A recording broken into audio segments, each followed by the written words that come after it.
하나님의 말씀은 민수기 27장 1절에서 11절까지의 말씀입니다. 세 번역 성경으로 함께 말씀 봉독하겠습니다. 슬로보앗의 딸들이 나아왔다. 슬로보앗은 요셉의 아들인 므낫세의 가족으로서 헤벨의 아들이요 길르앗의 손자요 마길의 증손이요 므낫세의 현손이다. 그의 딸들의 이름은 말라와 노아와 호글라와 밀가와 비르사이다. 그들은 회막 어귀에서 모세와 제사장 엘르아살과 지도자들과 온 회중 앞에 서서 호소하였다. 우리의 아버지는 광야에서 돌아가셨습니다. 그러나 주님을 거역하여 모였던 고라의 무리 속에 끼지는 않으셨습니다. 아버지께서는 다만 자신의 죄로 돌아가셨습니다. 그런데 아버지께는 아들이 없습니다. 그러나 아들이 없다는 이유로 아버지의 가족 가운데서 아버지의 이름이 없어져야 한다니 어찌 이럴 수가 있습니까? 우리 아버지의 남자 친족들이 유산을 물려받을 때에 우리에게도 유산을 주시기 바랍니다. 모세가 그들의 사정을 주님께 아뢰었다. 주님께서 모세에게 말씀하셨다. 슬로보앗의 딸들이 한 말이 옳다. 그 아버지의 남자 친족들이 유산을 물려받을 때에 너는 그들에게도 반드시 땅을 유산으로 주어라. 너는 그들의 아버지가 받을 유산이 그 딸들에게 돌아가게 하여라. 너는 또 이스라엘 자손에게 이렇게 일러두어라. 어떤 사람이 아들이 없이 죽으면 그 유산을 딸에게 상속시켜라. 만일 딸이 없으면 그 유산을 고인의 형제들에게 주어라. 그에게 형제마저도 없으면 그 유산을 아버지의 형제들에게 상속시켜라. 아버지의 형제들마저도 없으면 그 유산을 그의 가문에서 그와 가장 가까운 친족에게 주어서 그가 그것을 물려받게 하여라. 나 주가 모세에게 명한 것인 만큼 여기에서 말한 것은 이스라엘 자손이 지켜야 할 율례이다. 오전에 함께 살펴보았던 민수기 27장 1절에서 11절까지의 말씀입니다. 이제 세 번역 성경으로 또 다시 한번 읽었는데요. 개역 개정하고 조금씩 번역이 조금 다른 부분들이 좀 있죠.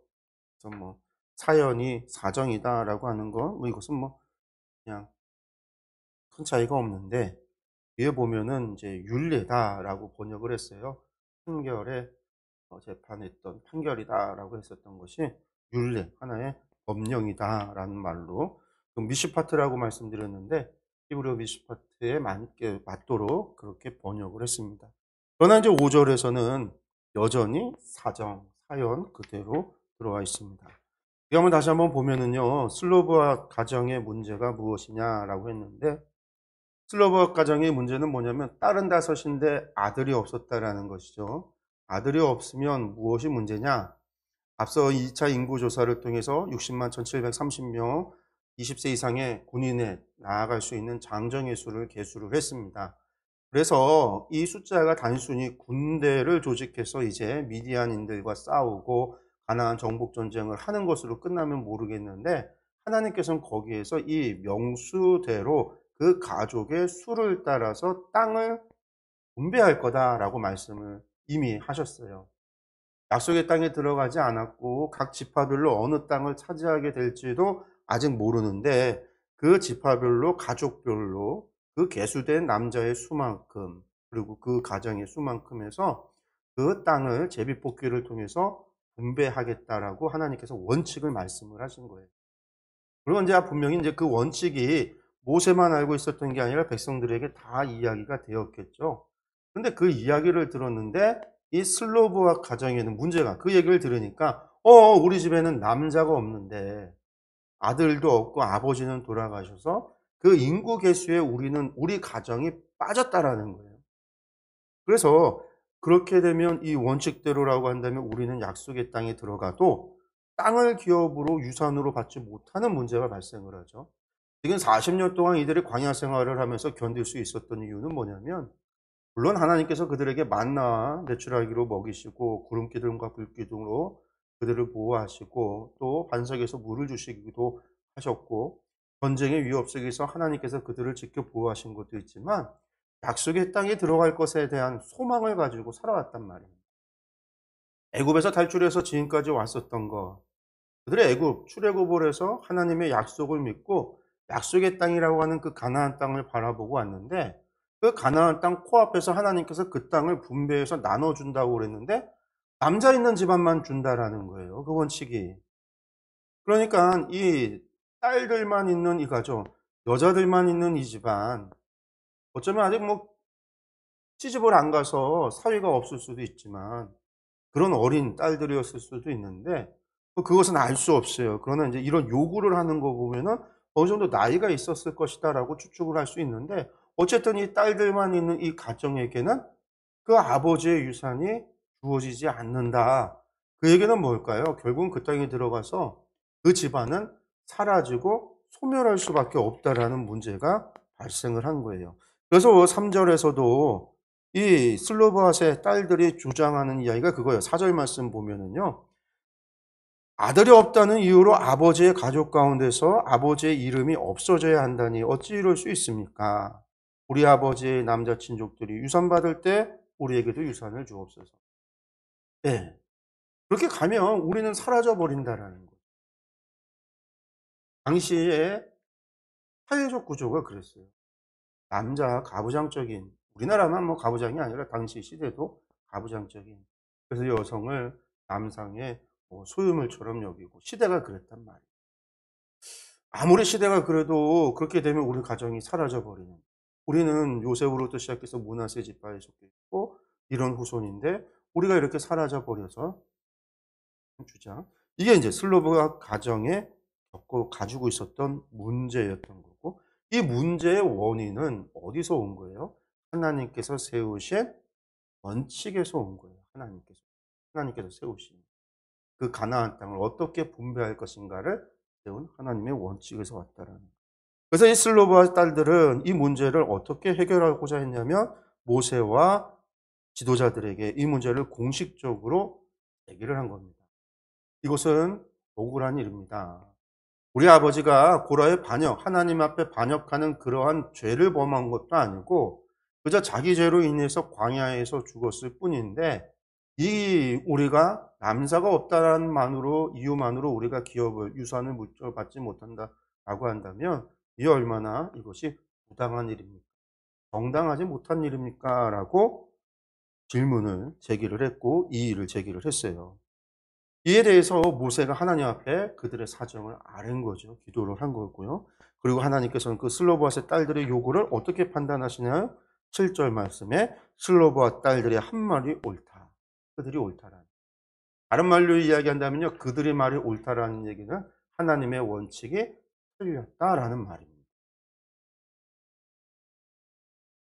근데 이상하잖아요. 우리가. 하나님은 전지전능하신 하나님. 하나님께서 행하시는 모든 일이 옳지 못한다라고 한다면 우리가 과연 하나님을 신뢰하고 하나님을 믿을 수 있을까요? 우리가 전적으로 하나님을 믿고 하나님을 의지하고 하나님 말씀에 순종할 수 있는 거는요. 하나님의 말씀이 전적으로 옳다라는 것. 하나님께서 우리에게 명하시는 것이 전적으로 옳다라는 것. 하나님께서 우리에게 요구하시는 바가 전적으로 옳다라고 하는 것이 전제되지 못하면 의심의 싹이 튀고 그것이 옳지 않은 것이 있을 거야 라고 하는 의심이 생기기 시작을 하면요. 우리는 하나님을 믿지 못하게 돼요. 하나님 말씀에 순종하지 못한다. 근데 오늘 말씀엔 그러한 이야기를 지금 말씀에 담고 있어요. 그렇잖아요. 슬로보아스이 제기한 거는요. 하나님의 원칙이 잘못됐다라는 거예요. 그 원칙에서는 우리와 같이 소외되는 사람들이 있을 수 있다라는 겁니다. 우리가 소외될 수 있다라고 이야기 주장하고 있는데 하나님께서는 그것을 옳다라고 얘기를 해주고 있어요. 그것은 다른 말로 하나님의 원칙이 틀렸다라는 이야기가 되는데도 불구하고 하나님께서는 그렇게 이야기를 해주세요. 그러면 거기에서 그 다음은 어떻게 해야 될까요? 당연히 슬로브한 말대로 야 그래 그러면 남자가 없는 집안에 딸들만 있는 집안이라도 그들에게 인구수에 맞게 기업을 유산을 주어라. 그러면 돼요. 근데 오늘 말씀을 보면요. 그게 아니에요. 그것뿐만 아니라 플러스 알파가 들어갑니다. 어떻게 알파가 들어가냐면요. 하나님께서 뭐라고 그러시죠? 8절에 이스라엘 자손에게 일러두어라 라고 하면서요. 어떤 사람이 아들이 없이 죽으면 그 유산을 딸에게 상속시켜라. 이거는 이제 슬로브와 딸들을 그 집안의 문제에 대한 답인 거죠. 그런데 이제 9절에 뭐라고 나와요? 딸도 없으면 그 고인의 형제에게 주라는 거예요. 고인의. 자녀가 딸도 없으면 고인의 형제들에게 주어라. 그런데 그 형제들마저 없으면 그 유산을 그 아버지의 형제들에게 주어라 라는 겁니다. 아버지의 형제들도 없으면 그 다음에 어떻게 되죠? 그 가문에서 가장 가까운 친족에게 주어서 그것이 물려받게 해라 라는 말로 표현하고 있습니다. 여러분들 이 이야기가 뭐냐면요. 만약에 이제 제가 저희 아들 우경이 얘기를 할게요. 우경이가 결혼도 못하고 자녀도 없이 죽었어요. 저는 우경이에게 줘야 될 유산이 있는데 우경이가 그러면은 우경이 형제에게 주라는 거예요. 형제에게. 근데 우경이의 형제도 없다. 그러면 우경이의 아버지의 형제에게 주라는 거죠. 그건 저의 형제에게 주라는 거예요. 그럼 우경이한테는 뭐 큰아버지가 되었던 작은아버지가 되었던 고모가 되었던 형제에게 주라는 얘기예요. 근데 그 형제도 없으면 어떻게 해요? 친족 가운데 가장 가까운 사람에게 주어라는 거예요. 뭐 6천이 됐든 8천이 됐든 가까운 사람에게 주라는 거예요. 그런데 이러고 나서 나중에 민수기 36장 가면은요. 여기서 플러스 알파 다시 한번 또 추가가 됩니다. 뭐라고요? 딸들에게 상속이 유산이 됐을 때 아들이 없어서 딸들에게 유산이 주어졌을 때는요. 그 딸들은 반드시 같은 지파 안의 사람하고 결혼해야 된다는. 므낫세 지파 사람들은 므낫세 지파 안에서 다른 종족이죠. 므낫세에 여러 종족이 있으니까 므낫세 지파 안에서 다른 사람과 결혼해야 된다. 그래서 어떻게 하는 거예요? 최대한 그 땅이 그 지파를 벗어나지 않도록. 그리고 오늘 말씀에 나오는 거는요. 하나님이 주신 유업이 그 가정에서 지키고 가정이 안 되면 그 친족이 이것이 다른 데로 빼앗기지 않도록 한 거예요. 토지 개념이 다른 사람에 의해서 욕심내서 가져가고 뺏을 수 없도록 막으셨어요. 우리가 이제 레위기 말씀 보면 거기에 희년이라고 하는 게 또 나오죠. 기업 무는 법과. 이 기업 무는 법과 희년이라는 법이 전부 다 이러한 토지 상속제라고 하는 거에 기초해서 나온 거예요. 그래서 누군가가 망했어요. 사업이 망하고 뭐가 망해서 결국은 땅을 팔 수밖에 없는 상황이 되면 그 친족 안에서 누군가가 그 기업을 다시 살 수 있도록. 그것도 안 되면 50년이 희년이 되는 해에는 반드시 어떻게 해요? 그것을 다 원위치, 원 사람에게로 돌려줄 수 있도록. 그게 하나님이 정하신 개념이에요. 법이에요.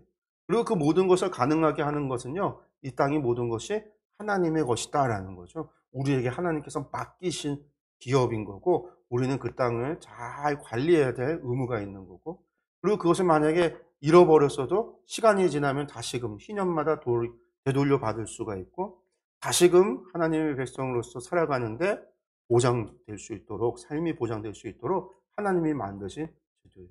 이게 하나님 나라라는 거죠.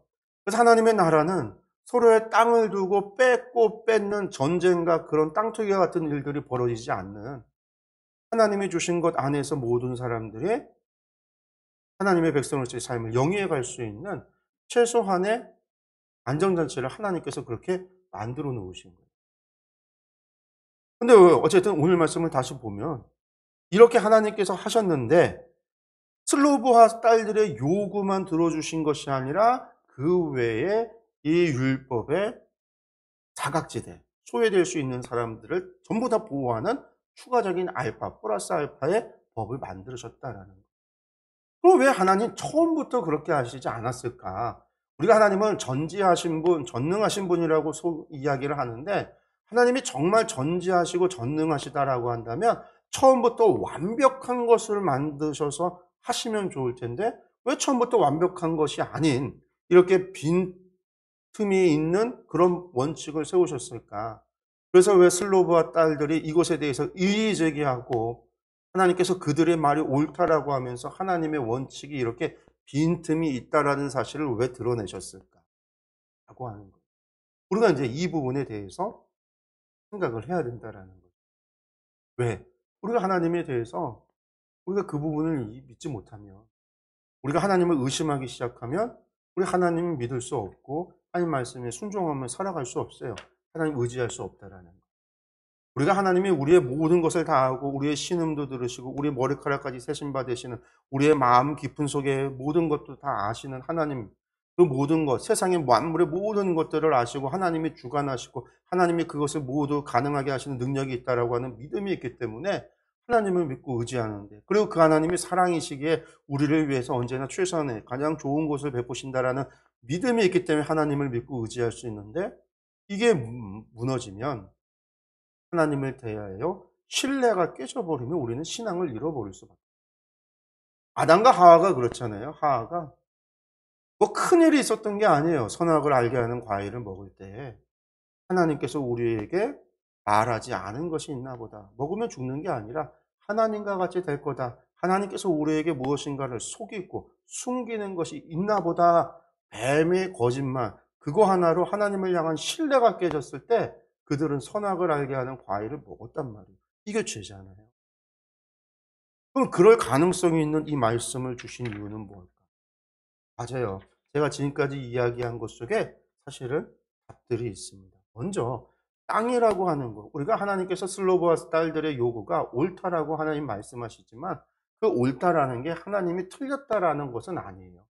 제일 원칙은 인구조사가 돼야 사람의 수가 얼마나 되는지 그거에 따라서 땅을 분배할 수 있기 때문에 하나님의 원칙이 틀린 거는 아니에요.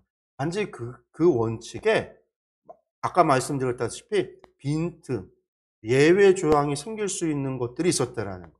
큰 원칙은 맞지만 그 큰 원칙으로 모든 상황을 다 적용할 수는 없다라는 거예요. 사람의 욕심 때문에. 왜?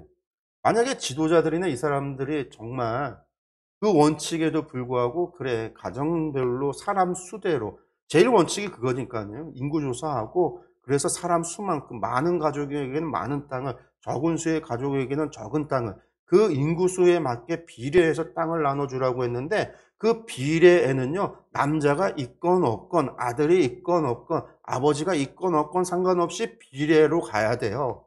근데 거기에 누군가가 아니야, 아들이 없잖아, 인구조사 빼졌잖아, 그러니까 안 줘, 이렇게 욕심을 내고 그렇게 사람을 배척한다라고 한다면 충분히 가능한 거죠. 이건 법 해석에 따라서 다른 거예요. 법이 잘못된 게 아니라 하나님 원칙이 잘못된 게 아니라 인간의 욕심을 통해서 잘못 해석하면 그럴 수 있다라는 거예요. 그러니까 슬로보아스의 딸들의 요구가 그런 빈틈이 있다라는 걸 이야기한 거고 하나님이 옳다라고 말한 거죠. 그리고 다시 한번 오전에도 말씀드렸지만 그렇게 하시는 이유, 하나님께서 처음부터 그냥 이 8절, 9절, 10절, 11절의 이야기를 미리 다 정하셔도 되는데 이렇게 하시지 않는 이유는, 우리가 하나님 앞에,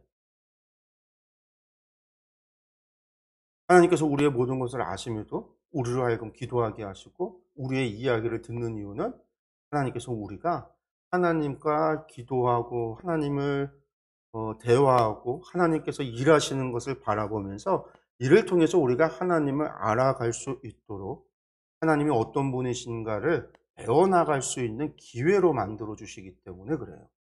우리가 그것을 어디서 알 수 있냐면요, 우리가 아브라함의 이야기 가운데 우리가 잘 아는 소돔과 고모라의 이야기가 있잖아요.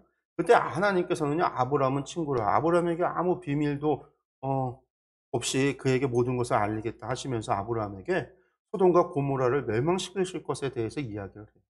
그때 소돔에는 누가 살았죠? 소돔과 고모라에 아브라함의 조카였던 롯이 그곳에 살고 있었습니다. 그래서 아브라함은 당연히 롯이 걱정이 될 수밖에 없고, 그래서 하나님 앞에 기도하면서 이야기를 하죠. 하나님, 거기에 의인 50명이 있다라고 한다면 하나님, 의인과 악인을 함께 죽이시겠습니까? 멸하시겠습니까? 그러니까 하나님 뭐라고 그러세요? 그래, 의인 50명이 있으면 내가 멸하지 않을게. 그러니까 다시 아브라함이 하나님 앞에 기도를 합니다. 하나님, 그러면 50명에서 5명이 가만 45명의 의인이 있다라고 한다면 그 45명의 의인도 악인과 함께 멸하시겠습니까? 하나님께서 뭐라고 그러세요? 안 한다. 그래, 45명 있으면 안 한다. 그러니까 아브라함이 다시 이야기합니다. 하나님, 그러면 그 소돔과 고모라에 의인 30명이 있어도 멸하시겠습니까? 하나님은 그때에도요, 그래, 안 하겠다. 그러니까 아브라함이 다시 10명 줄여서 20명을 물어요. 20명 하지 않겠다. 그 다음에는요, 10명이 있어도 멸하겠습니까? 아니, 그걸 안 하겠다라고 말씀합니다. 그러고 나니까 아브라함이 더 이상 기도를 안 하거든요. 우리가 이 본문 말씀 보면요, 아브라함의 이야기 볼 때마다 사람들이 무슨 이야기를 하냐면요, 아브라함의 중보기도 이야기를 해요. 아브라함의 중보기도 맞아요. 소돔과 고모라를 향한 그 안에 있는 롯을 생각해서 하나님 앞에 기도하는 중보의 기도다라고 이야기할 수 있지만 사실은 이 본문의 이야기 속에서 말하고 있는 이 이야기 속에서 말하는 것은 아브라함의 중보기도를 하나님이 들으셨다라는 게 아니에요. 하나님께서는요, 하나님의 백성을 어떻게 생각하고 어떠한 배려를 주신다가 이 본문이 말해주고 있는 것들이에요. 하나님은 당신의 백성을 친구와 같이 여기고 비밀이 없으시다라는 거죠. 모든 것을 공유해 주시고 알려주신다라는 거예요. 아담과 하와가 하나님이 우리를 속이셨다. 속이시지 않아요. 공유하신다라는 거예요. 알려주신다라는 거예요. 첫 번째. 두 번째는요. 하나님 전지하시고 전능하시고 공의로우신데 하나님의 심판이 공의로운데 아브라함의 이야기되고 논리대로 한다면 하나님 공의로우신 분이 아니실 수도 있는 거죠. 하나님 어떻게 의인과 악인을 같이 멸하시겠습니까? 그 안에는 잘못됐다라는 주장이에요. 그 심판이 과하다. 근데 하나님은요, 아브라함의 이야기에 그래, 긍정을 해줘요. 그래, 네 말대로 내가 50명 있으면 안 해줄게. 45명 있으면 안 해줄게. 40명 있으면 안 해줄게. 30명 있으면 안 해줄게. 20명 있으면 안 해줄게. 10명 있어도 안 해줄게. 저 같으면요, 한두 번 하면, 야, 이놈의 자식아, 네가 나를 못 믿냐? 나 다 알아, 나. 아마 그렇게 얘기했을 텐데 하나님 그렇게 얘기를 안 해요. 아브라함이 마치 쇼부를 보듯이 거래를 하듯이 하나님 뭐 물건 값을 깎듯이 50명이요, 45명이요, 40명이요, 30명이요, 20명이요, 10명이요 그렇게 이야기하는데 하나님께서 그 모든 것을요 다 들어주시는 거예요.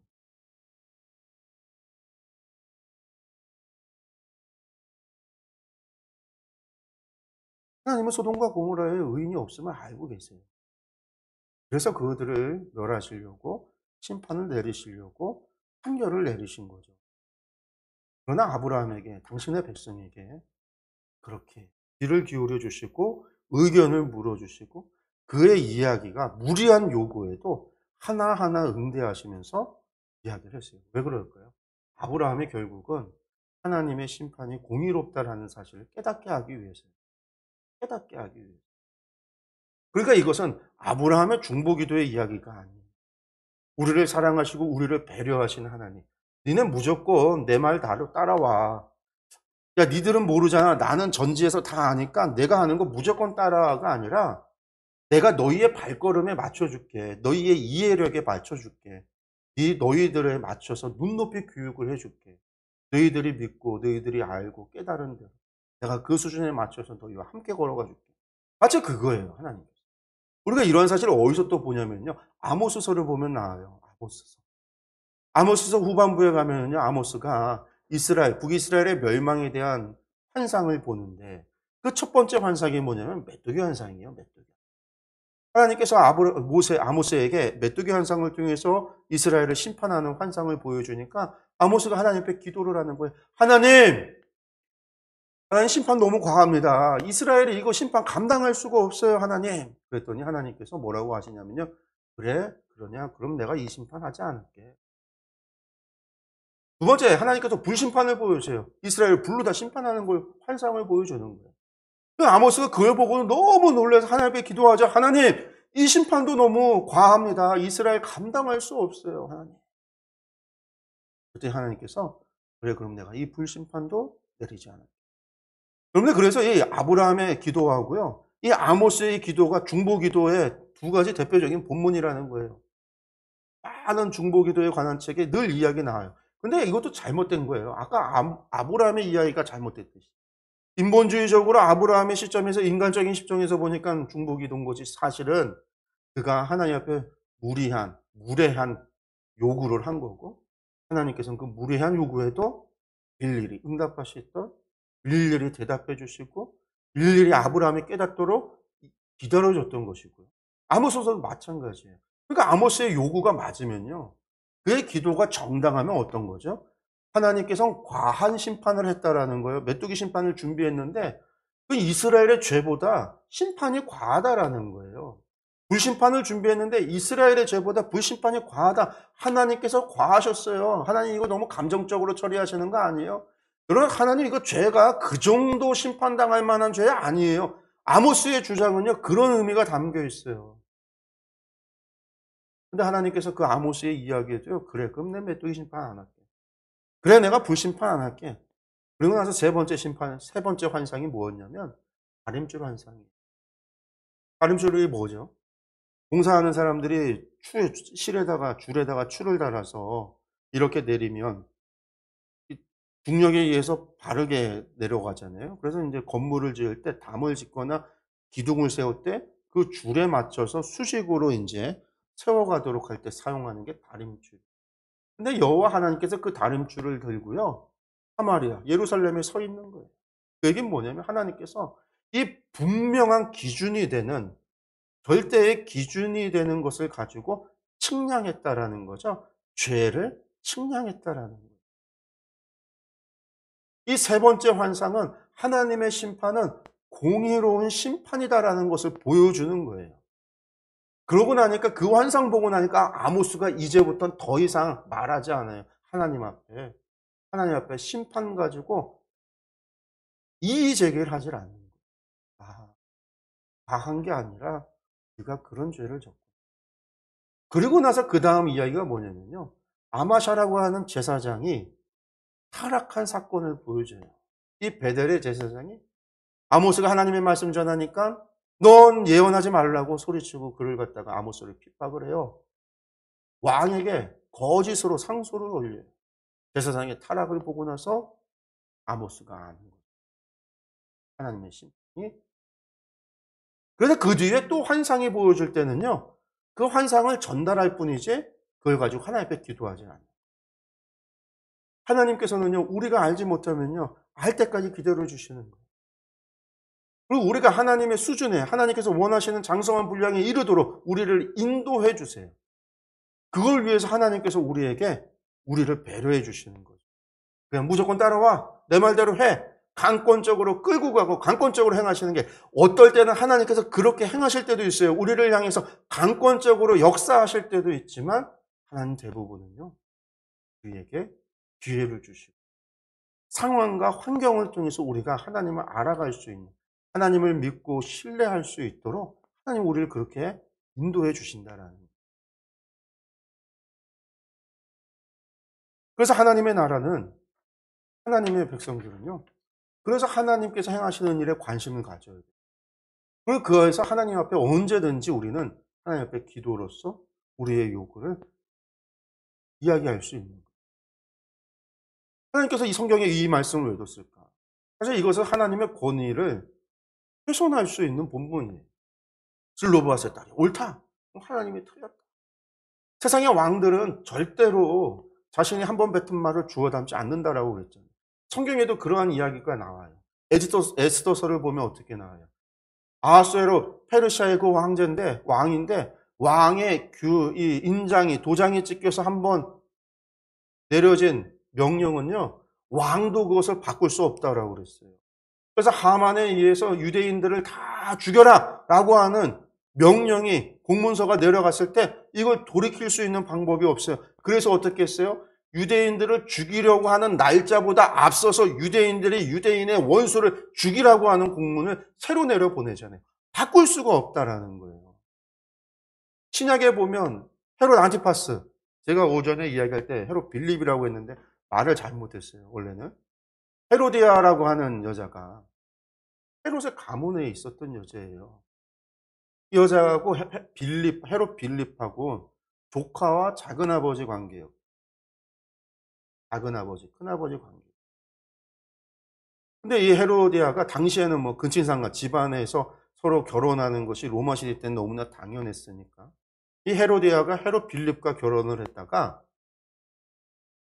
또 다른 작은아버지, 뭐 작은아버지인지 큰아버지인지 이 헤롯 안티파스의 눈에 띄었어요. 헤롯 안티파스가 헤로디아에게 반해서 둘이 연분이 난 거예요. 그래서 헤롯 안티파스가 결혼을 해서 본초가 있는데 본초를 쫓아내고 그리고 나서 헤로디아는 빌립과 작은아버지와 이혼을 하고는 딸까지 있었는데 살로메라는 딸까지 있었는데 이혼을 하고 그 딸과 함께 안티파스하고 결혼을 한 거예요. 그러니까 세례 요한이 이걸 보고 비판을 하잖아요. 어떻게 이럴 수가 있느냐.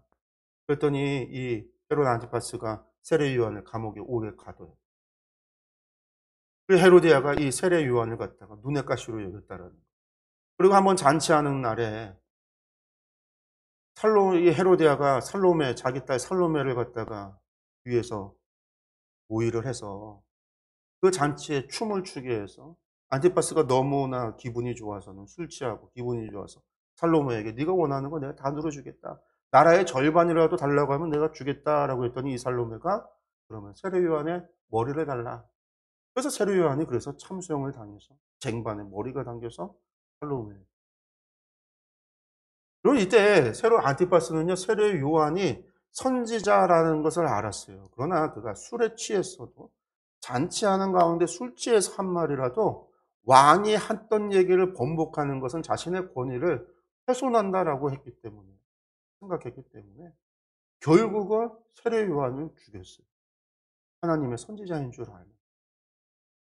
그리고 나서 이 헤롯 안티파스하고요, 원래 본처가 그 누구냐면요, 본처도 그 사바티안의 왕이었던 아레타스라고 하는 사람의 딸이었어요.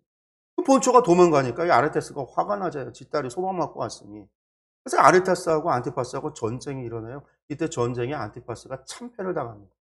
그래서 이스라엘 사람들이 뭐라고 그랬냐면요, 의인인 세례 요한, 하나님의 선지자인 세례 요한을 죽였기 때문에 벌 받은 거다, 천벌 받은 거다. 이스라엘 사람들이 다 그렇게 손가락질을 해요. 자기가 한 번 뱉은 말 그거다. 자기의 말에 그것은 자신의 권위에 대한 도전이다. 그게 세상 왕들의 이야기예요. 세상 나라들의. 그러나 하나님은 그런 게 아니에요. 하나님은 그렇지 않다라는 거죠. 네 말이 옳도다. 그리고서 하나님의 율례를 다시 만들어주는 하나님. 언제든지 하나님 앞에 쇼부하듯이 하나님 50명이요, 45명이요, 40명이요, 30명이요. 하나님 그렇게 우리의 말을 들어주시는 분. 그래서 어떨 때는요, 하나님이 일하시는 것이 느려 보일 수도 있어요. 우리의 눈에는. 그러나 여러분들 그것이 가장 빠른 길이고 가장 정확한 길이고 가장 안전한 길이고 우리를 살리는 길이라는 걸 믿으시기 바랍니다. 우리의 하나님을 향한 전지하심과 전능하심과 하나님의 사랑이라고 하는 것을 우리가 한시도 잊어버리면 안 되고, 이것이 하나님을 향한 우리의 신앙의 고백이어야 된다. 하나님은 전지 모든 것을 아시기 때문에 우리를 위해 행하는 모든 하나님의 행하시는 일은 언제나 옳다라는 사실을 믿으시기 바랍니다. 하나님 전능하시기 때문에 하나님께서 원하시는 바를 반드시 우리 가운데서 이루어 가실 수 있다라는 것을 믿으시기 바랍니다. 우리가 볼 때는 아직 아닐 수도 있어요. 아직 안 이루어질 수도 있지만 하나님의 능력이 없어서 아직이 아니라 하나님의 뜻이 계시기 때문에 아직인 거예요. 그렇기 때문에 우리가 소망하는 거예요. 그러한 소망을 가지시기 바랍니다. 하나님 사랑이시기에 우리에게 언제나 최선, 가장 좋은 것을 우리에게 베푸신다라는 믿음. 여러분들 이 믿음이 우리 가운데 있어야 우리가 어떤 상황에서도 어떤 말씀 속에서도요, 우리가 하나님을 의지할 수 있는 겁니다. 글로버스의 딸을 하나님께서 옳다라고 여겼었던 건 그들의 상황과 그들의 사연만이 옳다라는 게 아니에요. 그들의 행동도 옳다라는 뜻이 있어요. 그들이 모세에게 엘르아살과 그리고 지도자들 앞에 나아가서 하나님께서 정하신 그 원칙에 대해서 우리가 소외된다라고 공식적으로 문제 제기를 할 때 하나님은 그들의 강구를 옳다라고 하시는 거예요. 만약에 그들이 사람들 가운데서 그냥 불평만 하고 불만만 터뜨리고 원망만 했다라고 한다면 이루어질 수 없어요. 그들의 말의 내용과 그들의 행동까지도 하나님 보시기에 그것이 옳고 정당했기 때문에 하나님께서는 응답하십니다. 우리가 이러한 사실들을 우리 말씀을 통해서 꼭 기억하셨으면 좋겠습니다. 하나님 우리를 사랑하시기 때문에 언제나 우리에게 배려심이 넘치세요. 우리에게 말을 들어주세요. 우리의 기도를 들어주세요. 그 하나님 우리가 믿고 의지하고 신뢰하면서 나아가는 저와 여러분들 되시기를 간절히 소망합니다. 우리의 어떠한 간구도 우리의 작은 신음에도 응답하시는 하나님, 귀를 기울여 주시는 하나님, 우리의 기도가 옳다라고 한다면, 우리의 기도가 정당하다라고 한다. 하나님이 저 오늘 이번 주 로또 좀 당첨되게 해주세요. 그게 아니라 지난주인가요? 로또 당첨 10명인가 그렇게 많은 사람들이 자동으로 해서 뭐 됐다고.